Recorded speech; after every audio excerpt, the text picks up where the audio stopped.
नेहमी चिकन खाण्यापेक्षा आज काहीतरी वेगळं बनवूया म्हणून मी ठरवलं चिकन पुलाव वेगळ्या पद्धतीचा।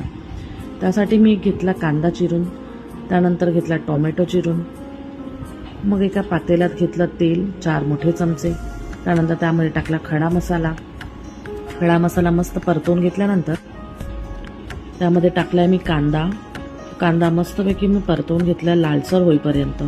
कांदा लाल झाल्यानंतर मी त्यामध्ये टाकणार आहे टोमॅटो नरम होईपर्यंत मी केले चिकन मॅरिनेट। त्यासाठी मी टाकले दही, आलं लसूण पेस्ट, हळद, मीठ, तिखट, गरम मसाला। त्यानंतर आपला टोमॅटो झालेत नरम, त्यामध्ये मी हे सगळे मसाले टाकून घेतलेत।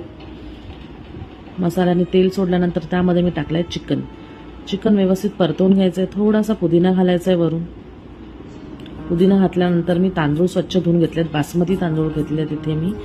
त्यानंतर येतो मोठा ट्विस्ट की ह्याच्यामध्ये काहीतरी वेगळं करायचं होतं मला, म्हणून मी टाकलं त्यामध्ये चिकनचा रस्सा। चिकनच्या रश्श्यामध्ये आपण कांदा खोबऱ्याचं वाटण टाकलेलं आहे,